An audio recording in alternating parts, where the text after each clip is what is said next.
So, welcome everybody. Thank you for joining us this afternoon during your lunchtime. My name is Michelle Watson, and I'm here to moderate today's webinar, NAMI New Hampshire's webinar, Supporting Youth with Substance Use Concerns. You may notice that your chat feature has been turned off. We, as panelists, can chat with you and share information with you that way. If you have any questions or comments you'd like to share this afternoon, please go ahead and put them into your Q&A and we will address those at the end of the webinar. This webinar is being recorded and will be available on the NAMI New Hampshire YouTube channel later this week. So I'd like to go ahead and get started and introduce you to our first presenter. This is Heidi Cloutier. Heidi is the Director of University System of New Hampshire Collegiate Recovery Programs and co-director of training for the Children's Behavioral Health Team at the Institute on Disability. She has dedicated more than 30 years of working with at-risk youth and young adults, driven by a deep commitment to social justice and to recognizing and elevating the strengths of every individual. Her work has consistently focused on improving the lives of young people and their families. In 2019, she led a statewide initiative to develop the New Hampshire Alternative Peer Group model, bringing together individuals and families with lived experience with substance use disorders, policymakers, and treatment providers.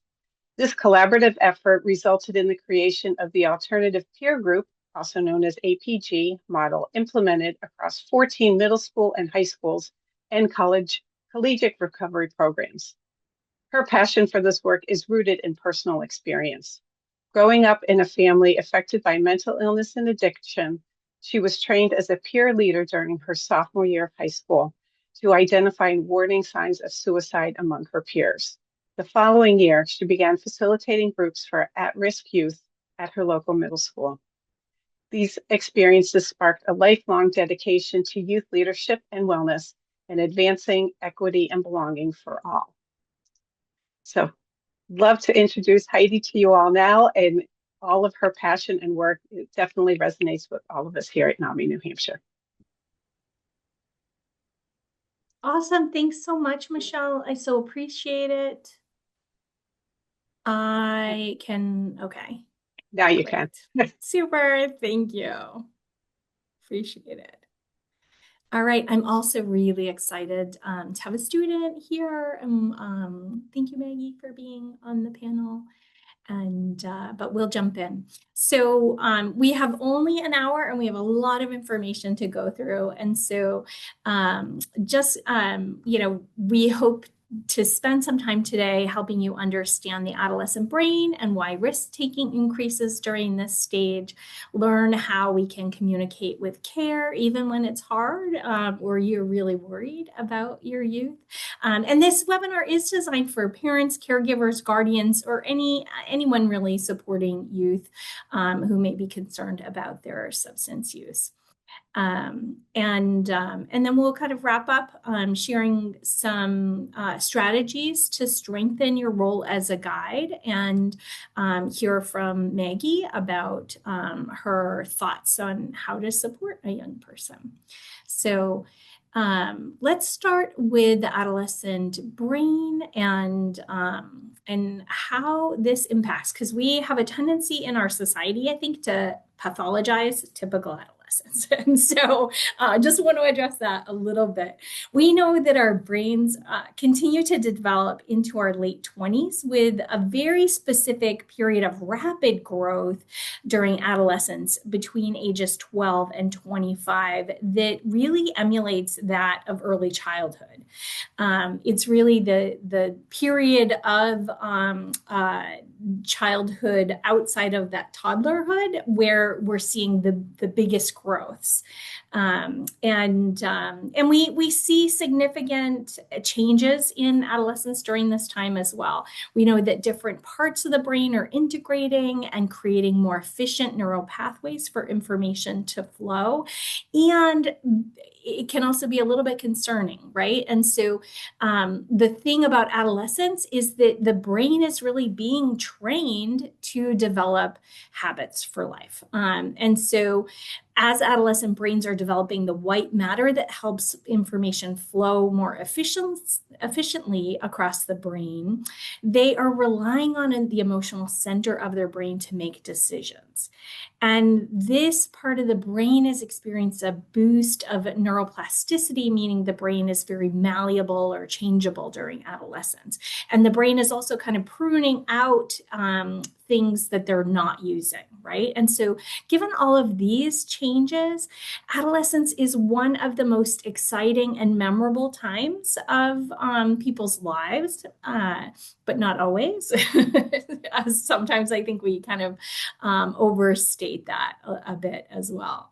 And so we really want to engage youth as partners and share decision making to create opportunities to participate in experiences that will literally shape and wire their brain for lifelong knowledge and skills. So it's important for parents, guardians, and other people working with youth to remember that the brain is still developing and that this is tied to areas of impulse control, decision making, and emotion regulation. And that young people often engage in high risk behavior. Oh, and I thought I turned the volume off of that. My apologies. I wanted to show a little risk-taking behavior there. And so we can really worry when teens act without thinking or take extreme risks that we might not agree with, but it's important for us to understand that it's not defiance, that it's really biology and how their brains are wired. And so the amygdala, which controls emotion and instincts, is developing early, while the prefrontal cortex, responsible for reasoning, planning, and assessing risks, matures much later, really into the mid to late 20s. And so this means that teens are more likely to act impulsively or on their emotions, engage in risky behaviors, to struggle to see the long-term consequences. And sometimes we're like, really? You couldn't anticipate that might be the outcome of this decision. And to just remind ourselves that it is a normal developmental process. And so we want to, pause before we react to something that a young person has done and regulate our own emotions to really model how to do that under stress and help them learn from any negative outcomes. And so we know that the risk of substance use in adolescence is real, that when individuals, one of the best protective factors that we can have for minimizing the risk of addiction in adulthood is postponing substance use until over the age of 25. But we know that many youth are going to experiment with drugs and alcohol, right? And so understanding that exposure to substances like nicotine, alcohol, or cannabis during adolescence can disrupt brain development and delay emotion and cognitive maturity and increase the risk of future substance use. In fact, 90% of adults who struggle with addiction began using alcohol or other substances prior to age 18. And so understanding that early use is a significant risk factor, and that these brain differences can help caregivers respond with support and structure and not just discipline.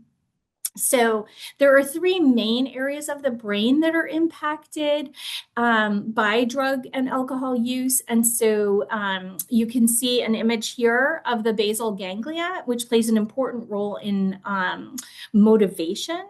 And then the extended amygdala plays a role in stressful feelings like anxiety, irritability, and unease. And the prefrontal cortex gives the ability to think, plan, and problem solve, making decisions, really thinking about that long-term planning, and exerting self-control over impulses. And so when taking drugs, it overloads the body with dopamine.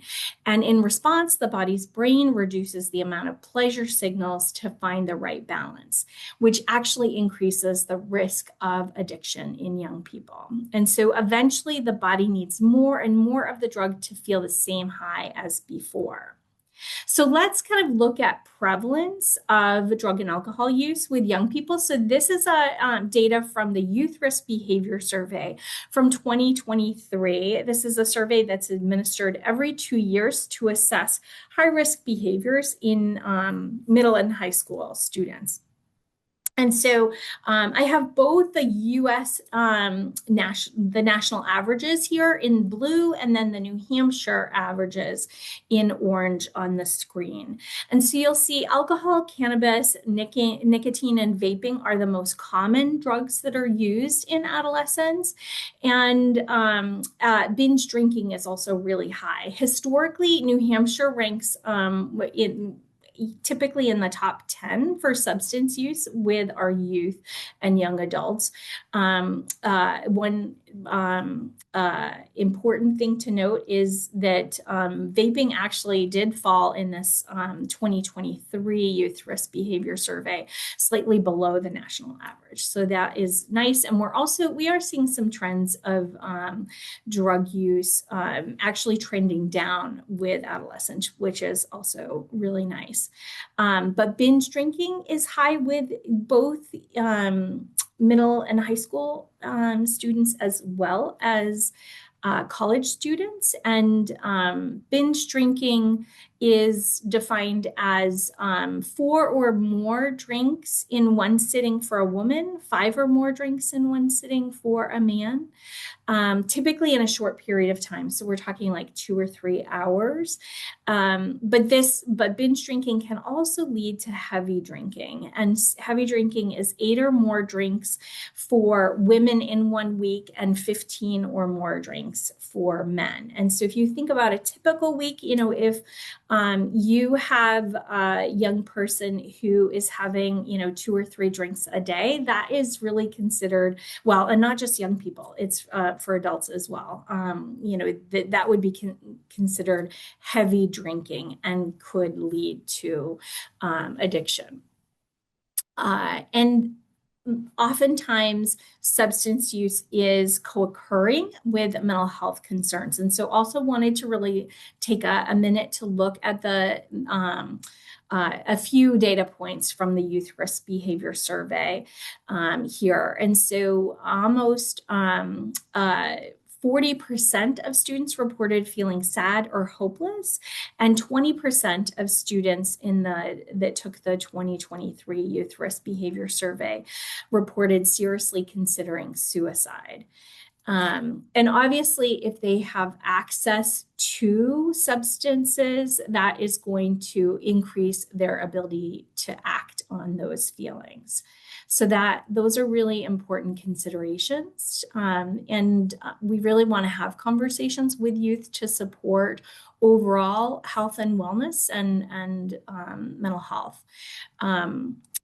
One other thing that I do want to talk about is youth in the juvenile justice system. So 80% of minors in the state juvenile justice system were under the influence of drugs or alcohol when committing their crimes, tested positive for drugs, or were arrested for committing alcohol or drug offenses, admitting to having substance use problems or addiction problems.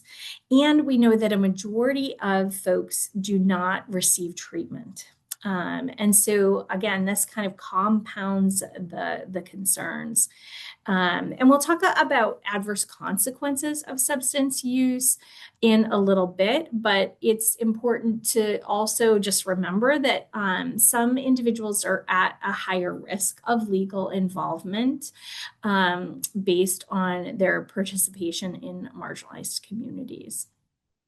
And so let's shift a little bit and look at, once students are out of high school, what their drug and alcohol use looks like. So this is the Association of College Health Assessment Drug and Alcohol Survey. It's very similar to the Youth Risk Behavior Survey. It's a health risk behavior survey that's administered to college students every 2 years.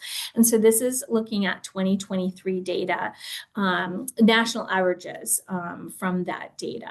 And again, New Hampshire historically scores slightly higher than the national average on these. And so you can see that about 58% of college students reported using alcohol. We have about 22% of students reporting using cannabis, about 18%, which is actually a decrease,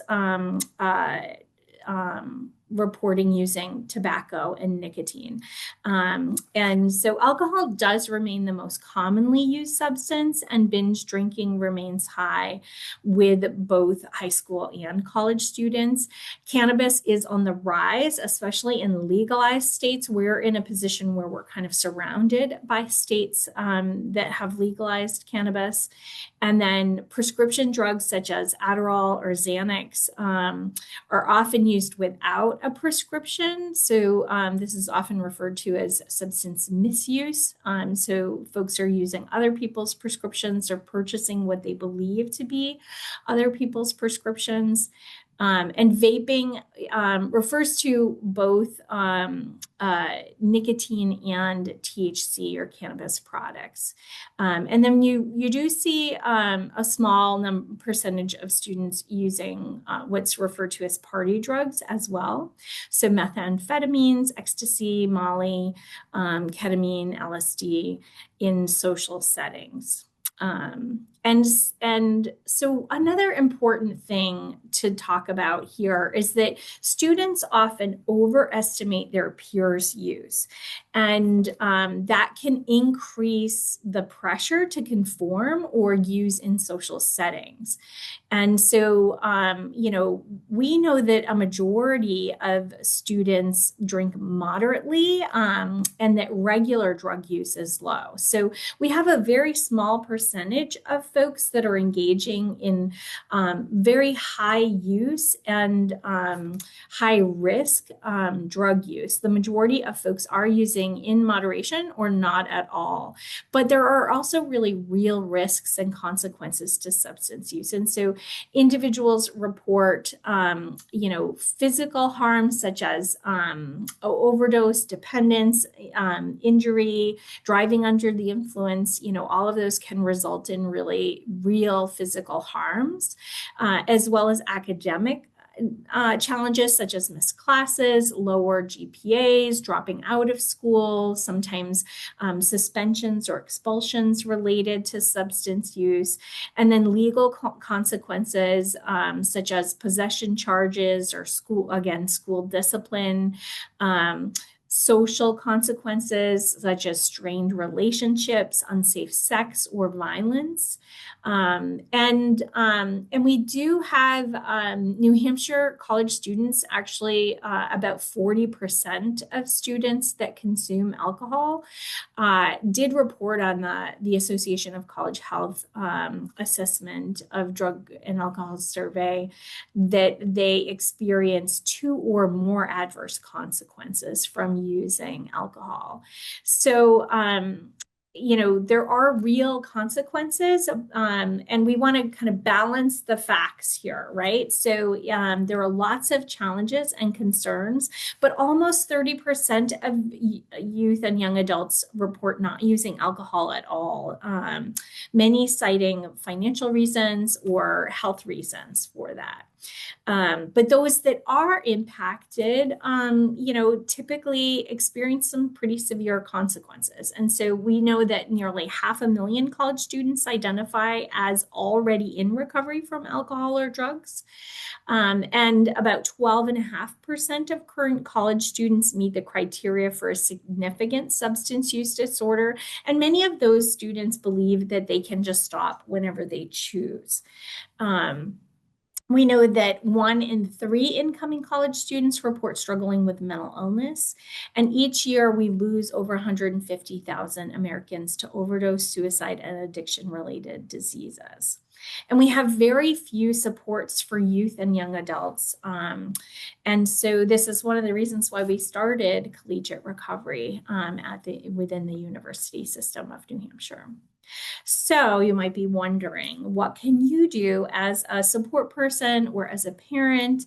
And one of the first things that you can do is to really be on the lookout for behavioral red flags that might signal distress or substance use concerns, such as sudden shifts in mood or personality. You know, if they withdraw, they're irritable, anxious, decline in academic performance or skipping class, changes in friend groups or loss of interest in activities or frequent isolation can all be really big red flags.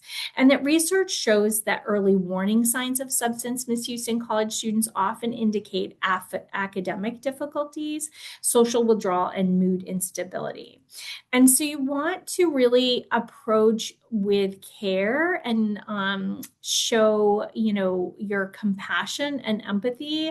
You want to really try to refrain from judgment. And this can be really hard when you're scared about your child's substance use. And so, you know, you might approach them to say you've noticed that they seem down or haven't mentioned any of their usual friends lately, and that you want to check in on how things are going. You know, keeping the lines of communication open is going to be really important. And keeping connection. And so spending time with your adolescent and young adult, you know, reaching out to initiate and ensure that you are a safe person that they can talk to about things. Or maybe you are not a safe person, and maybe you know that you get too emotional having these conversations. And so maybe you encourage your child to reach out to another supportive adult to confide in and seek supports. You want to trust your instincts. And so if your concerns increase, encourage your child to connect with, you know, health services, talk with their primary care physician, or if they are in college, you know, they could seek out health services, campus ministry, other counseling services on campus. Many colleges do have collegiate recovery programs here in New Hampshire now, and some alcohol, nicotine, and other drug supports. And so looking into those supports and making sure that your young person knows of those resources. We also have really tried hard to work with school administrators across New Hampshire to understand that suspension and expulsion actually contributes to youth addiction and increases the likelihood of developing a substance use disorder. And so many local high schools have student assistance programs or youth alternative peer groups that they could connect with to receive education and support as in lieu of harsh exclusionary discipline. So those are important. And you really can be your child's strongest advocate. And so, you know, sometimes we have a lot of local control here in New Hampshire. So not all school districts believe in providing education and supports or don't have the resources to be able to do that. And so connecting with resources like the Parent Information System or NAMI New Hampshire to get support from other families who have been through this, I think can also be really important. But one of the things that is really important to do as a parent or caregiver is to set healthy boundaries and remember that we can't change our child's behavior, and that no matter how much we want someone to change, we cannot make that change happen. And so our role is to support, to plant seeds, and not to, you know, try to solve the problem independently. So, and to not devalue your relationship. I think that one of the biggest concerns that I've seen over the course of my career is we have this kind of mythology about independence, and that none of us are truly independent, that we are all interconnected. And in order for us to thrive and really survive, we rely on so many supports. And so, yes, as a parent or guardian, you're going to shift your relationship a little bit to less of telling them what to do and more of guiding and questioning them about, how they're going to make decisions, what's important to them, and focus on guiding their behavior and not managing. So one of the things that I have seen across the 30 years that I've worked in behavioral health is that many parents, I think, either believe that substance use is a rite of passage and there's nothing that they can do about it and kind of throw up their hands in frustration. Or, the other end of the spectrum is that many parents might get very concerned, scared about their child's safety, and want to try to control their child's behavior. And both of those kind of extremes of parenting can actually exacerbate substance use. And so we really want to try to seek the middle path here, and recognize that caregiver behavior is linked to positive outcomes. And so making sure that there's a parent who is emotionally available, that you have consistent boundaries, but you're also flexible and, communicate regularly your values and your concern for your child, and that you engage in collaborative problem solving and non-judgmental listening. Sometimes I hear that when parents are concerned about their child's substance use, that every conversation kind of centers around that. And that is going to lead to your child withdrawing. And so we want to make sure that we're keeping communication open, that we're engaging about other topics, and really continuing to foster, fun in the family and looking for ways to engage as well. And sorry, I just went a little bit too fast there. So if you're thinking about, your child transitioning to college, we do encourage you having conversations. Really, the earlier you can start these conversations, the better. And so ideally, like we're talking middle school, upper elementary school even, having developmentally appropriate conversations, expressing your family values, making sure that you're maintaining ongoing connection with your child, and encouraging them to access resources. And so, open, honest conversations start early and can continue throughout their adulthood. So we want to help young people feel supported and prepared, and ask about their experiences, their social circles, what they're involved in, and continue to show interest in their lives. That is a really powerful protective factor. And then you want to make space for disagreement. So if your child is hesitant to talk about substance use, don't take it personally. These are uncomfortable conversations, and we want to stay patient and open and willing to keep the conversation going over time. And remember that trust is built in layers, and that we're planting seeds for them to know where and how to get support if they need to, and kind of modeling, how we're going to support them, but also how we handle stress ourselves. And so make sure that you're engaging to listen, to understand, and not just react. So try to resist jumping to conclusion, and practice active listening, validate their feelings, reflect on what you're hearing. I know for me, pausing before engaging is a good strategy that I use, because I do have a tendency to jump to to fear. And so, forcing myself to kind of pause for a 10-second beat before reacting or engaging can be really helpful. And knowing the laws, the rules, rights and resources, 21 is the legal drinking age in the US, but lots of states have different laws in place. Canada and Puerto Rico, the US Virgin Islands, the drinking age is 18. So if your child is traveling,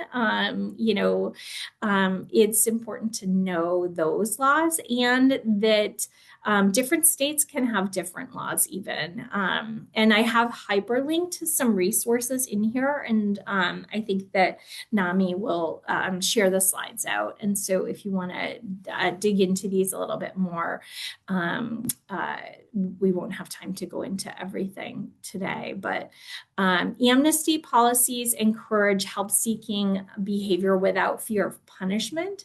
Wyoming is the only state in the United States that doesn't have a medical amnesty policy. And so here in New Hampshire, we do have a medical amnesty policy, so that if someone calls, even if they are underage and they have been drinking or using drugs, as long as they cooperate with authorities and medical emergency services when they arrive, then they can, that medical amnesty policy can protect them from legal consequences.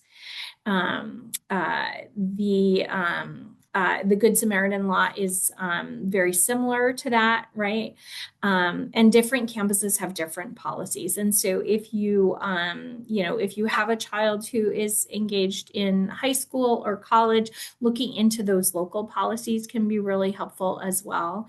And familiarizing yourself with campus and community resources, workshops, recovery communities, being trained in Narcan or naloxone, and carrying that as a way to respond to an overdose can be really important as well.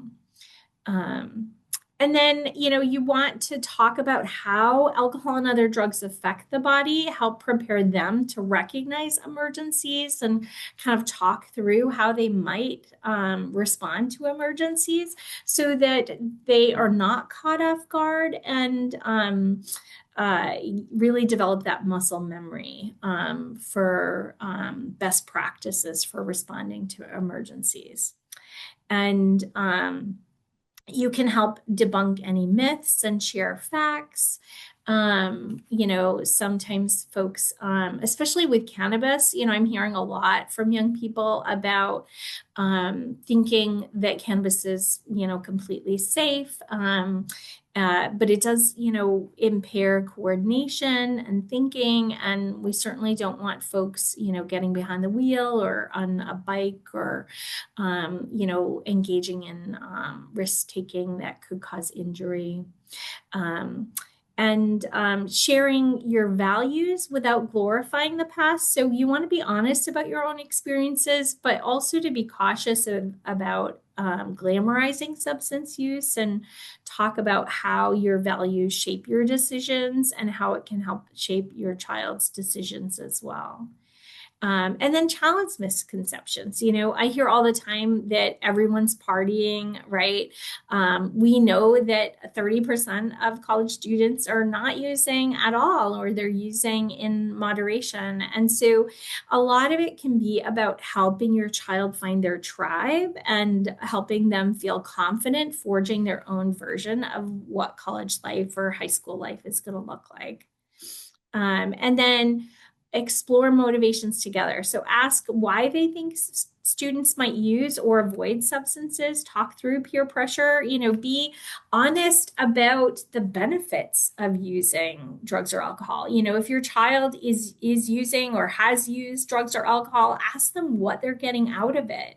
And that can be a great conversation starter for alternative strategies, right? So if someone is using alcohol or drugs to be less inhibited, or to who feel less isolated? How else can we help connect them to communities where they're going to, be safe and healthy? Um, and remembering to reinforce their good choices, right? They're going to make mistakes, but we also want to acknowledge, when they are making good choices, and that everyone makes mistakes, right? There's this slide has an example conversation starter, right? You might say, hey, I've noticed you haven't mentioned your classes much lately, and seemed kind of down the last time we talked. Do you want to talk about what's going on, right? It's not accusatory, it's observation based. It shows care without control and keeps the door open for ongoing conversations. So this can work really well to show genuine care without sounding, controlling or pushy. And by using open-ended questions, you keep the door open for ongoing conversations. So let's talk a little bit about risk and protective factors. So risk and protective factors help us understand why some people are more vulnerable to substance use and addiction than others. So research shows that the earlier someone starts using substances, the greater their chance of developing addiction later on. And risk factors are characteristics that are biological, psychological, family, community, cultural, and can be associated with a likelihood of negative or positive outcomes. Protective factors are things that lower the likelihood of a negative outcome or reduces a risk of someone's substance use or other negative impacts. And so protective factors really bolster our, I think of them as kind of an immunization, right? They kind of bolster our immunity to risk factors within our community or our family. Protective factors don't remove the risk, but they significantly reduce the impact. And it's really important that we really promote protective factors in young people. And so, this gives you examples of different risk and protective factors. So teaching strong social emotional skills or coping strategies, having positive social relationships, limiting access to drugs and alcohol, having peers that abstain from alcohol or drugs, lots of community resources, living in safe communities, having, really positive healthcare and schools, environments that welcome and foster safety, belonging, and authenticity. These are all going to protect children against many of the risk factors that we don't always have control over. So I am, I don't want to talk too much at you. I do want you to, think about some strategies that you can engage with your child as they, enter emerging adulthood, and make sure that you educate yourself around some of the myths and realities around substance use. And I really want to make sure that we have plenty of time for Maggie. So I'm going to kind of shorten my talk here and hand it over to Maggie, and we can always circle back if we have extra time. But Maggie is, I'm so thrilled that Maggie is here today. Thank you for being here, Maggie. Maggie's a graduating senior at the University of New Hampshire studying agriculture and geography. And she spent the last 5 years traveling the world and learning about the diverse ways that people grow food and build community. These journeys led her to reassess her relationship to substances and started her on a journey in recovery. Maggie has drawn on the recovery community at UNH to build support and learn more about the complex transition that is recovery. Thank you, Maggie, for being here and sharing your perspective. Hi. Hopefully it's not super glitchy, but yeah, I I'm a graduating senior about to go out into the world of job searching and madness. Um, but my my relationship with alcohol and other substances has been a little bit complex ever since I was a kid. Um, I come from a family where alcohol use and drug use is very common, and I never realized that there were other ways to have a relationship with alcohol. It was definitely an escape for my parents and a lot of my aunts and uncles and cousins. Um, and it became an escape for me and my brother as well. Um, and I think that there were a lot of warning signs that me and my brother kind of went through. I obviously can only speak from my experience, but I definitely tended to withdraw from my family and um, stopped sharing a lot of important moments with them uh, because I was ashamed and also worried that I would be in trouble or judged, I guess. Um, and I think that it was really hard for me to start conversations with them when I was going through hard times because of those factors.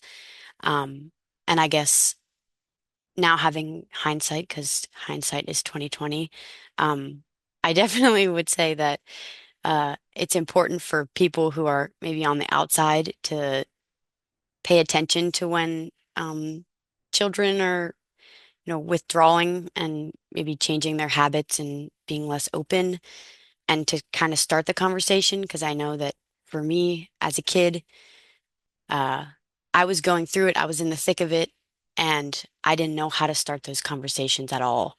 I didn't even know that there were conversations that could be had.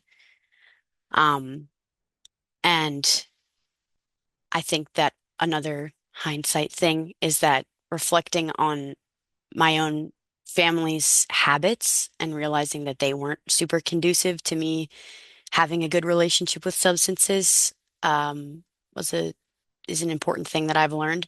I'm very lucky that I think a month or two before I ended up going sober, my parents both went sober. They stopped smoking and they stopped drinking. And I didn't know that they had stopped because I think they were trying to really solidify it before they broke the news to me and my brother. But I ended up calling them about 2 weeks before my 21st birthday saying, "Hey, I haven't drank in a little bit." And they were like, "Us? We haven't either."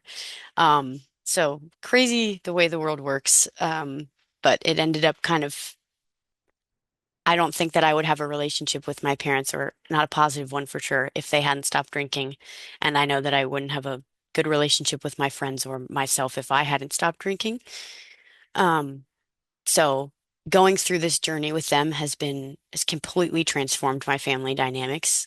And I view them as, some of my closest friends now. Um, and I know that I can call them and have these conversations because it's something that they've also gone through themselves.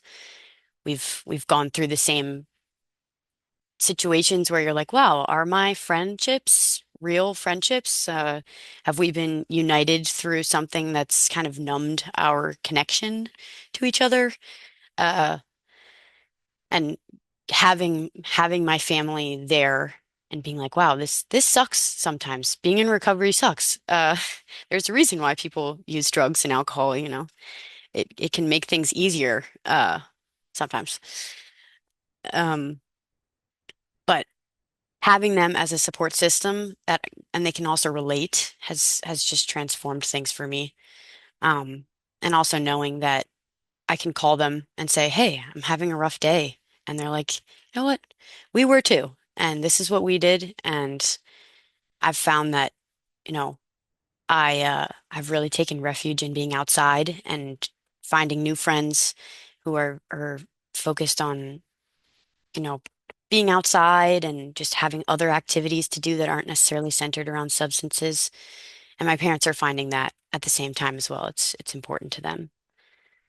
Um, that's a little bit of my story. I'm open to questions if people have any or comments. I don't know.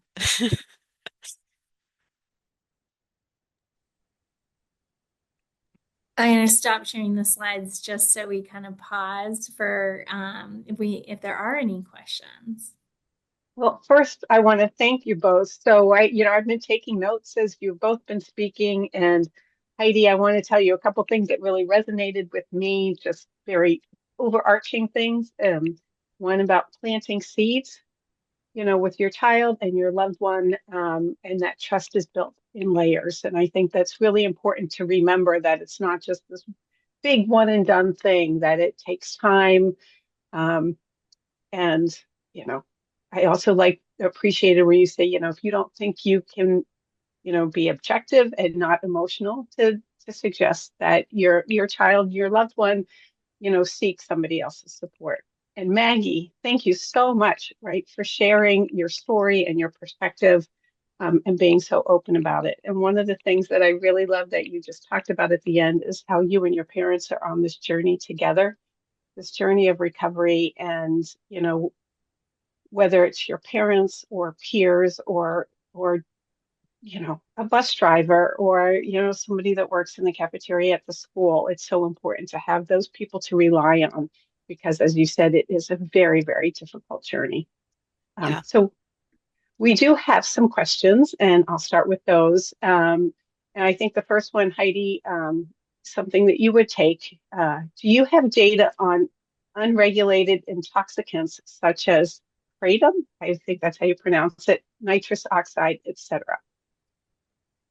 So that's a great question. Kratom is really a rising, concerning trend for youth and young adults. I can share some resources for you to send out after the webinar if you want. There have been some really great resources that have recently come out, and I probably should have pulled them in anticipation of this, but uh, yeah, I'll share those with you. Was there a specific question on kratom? No, not yet. Yeah, Trisha, okay. if you had more, Trisha, put the question in. If you have more specific questions on that, please feel free to add to it. Right. Um, And the I'll share next, the resources, yeah. that would be great. Thank you.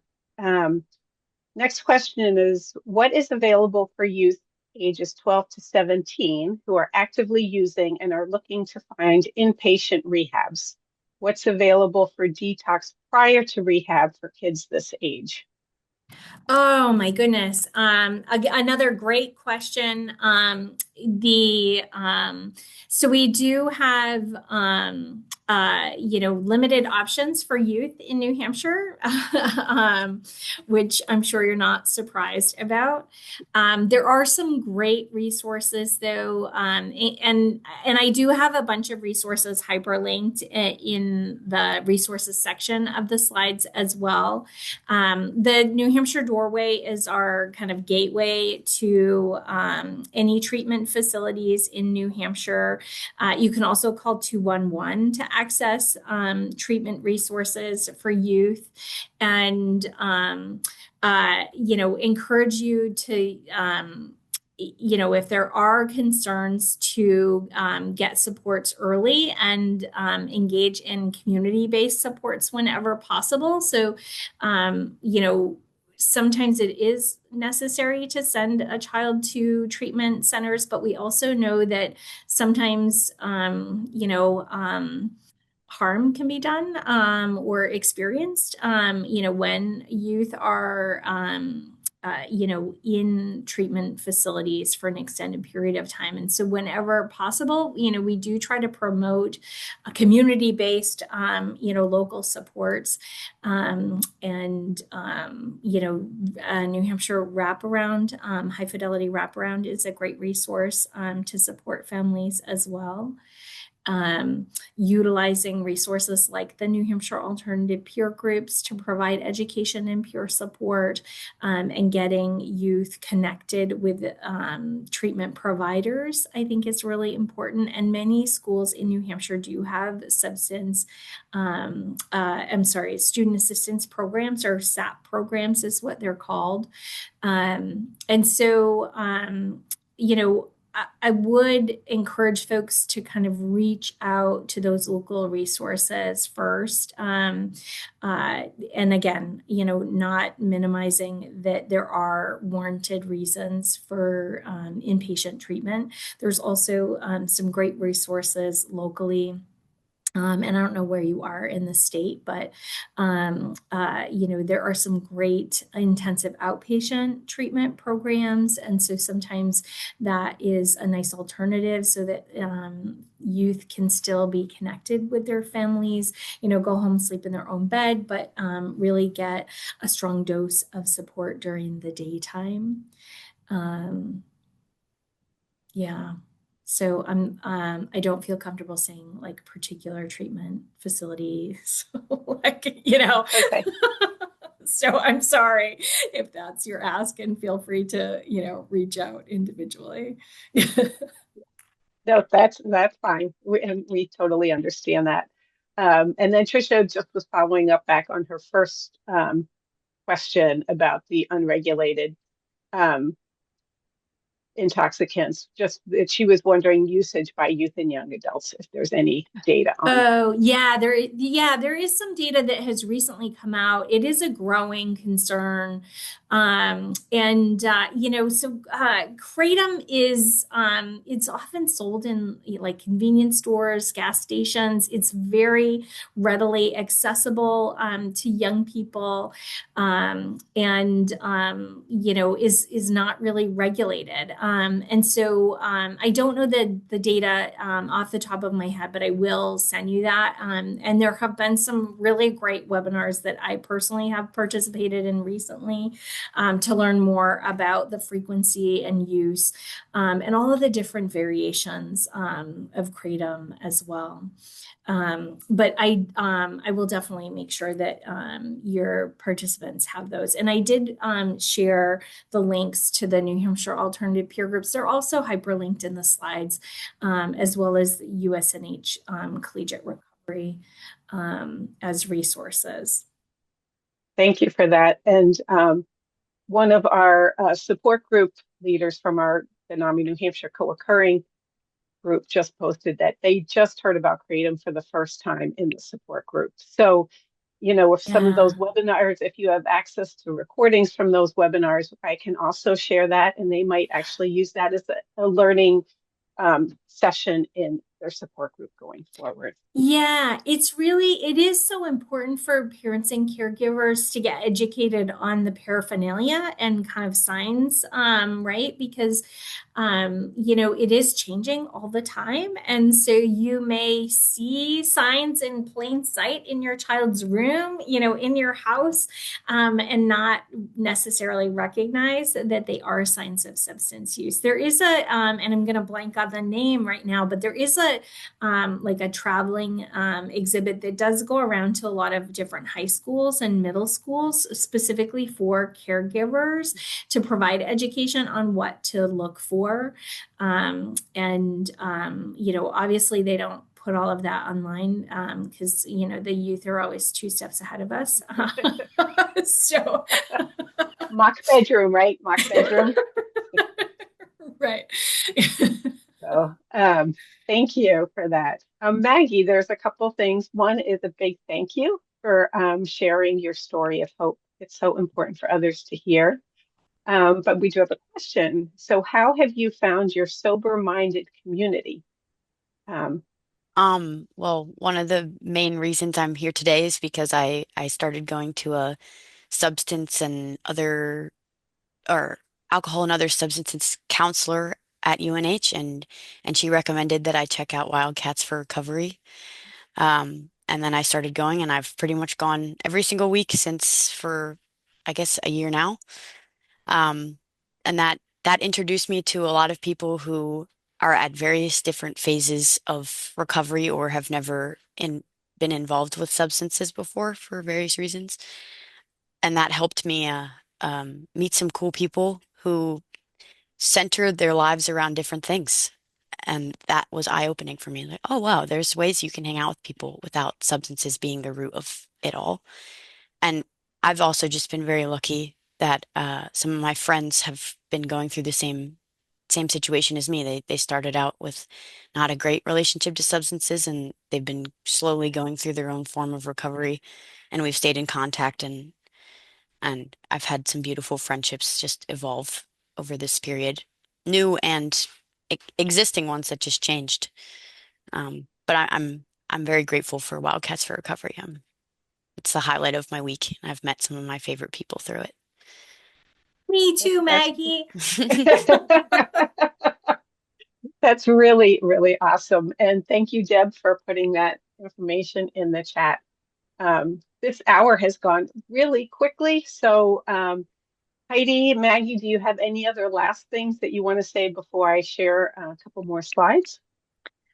I guess kind of my parting thought is you don't have to be perfect, right? Like we're all gonna stumble, right? Our children, our youth, us as parents, caregivers, providers, but just being present is so important. We always say the opposite of addiction is connection, right? And so fostering those relationships, and it was so great to hear Maggie, talk about the Wildcats for Recovery community. It's this group of students who probably never would have crossed paths otherwise, right? Yeah. Just a very eclectic, lovely, beautiful group that has grown into this just fabulous community. I second Um, that. yeah. So please do, reach out, if there are follow-up questions. I did put a link in the chat, I think for an upcoming Kratom webinar, and we'll share some resources as well. Thank you so much to Michelle and Deb and Nami for having us. Thank you so much. So I just wanted to share a couple more resources from our end. We are launching our second time a program called Return to Hope. It's a 8-week virtual class, which begins Thursday, April 30th from 6 to 9 p.m. And it's a co-occurring family education program. So Deb's going to put Heidi Canton's information in the chat. Please reach out to Heidi if you're interested in joining that program. I also want to share that we have an in-person family support group for parents and caregivers of youth and young adults ages 16 to 26, give or take. And that meets the second Tuesday of each month at 6 o'clock in Portsmouth at the Seacoast Art Spot. And at the end, when the meeting ends, they have a free art activity afterwards, which is really a lot of fun. So I want to share that information with you all as well. Before we end, I would love for you all to take just a couple of minutes to provide your feedback. If you have a phone separate, you can scan this code, and Deb is also going to put the link to the survey into the chat. So I'll give you all just a couple of minutes to take a look at that.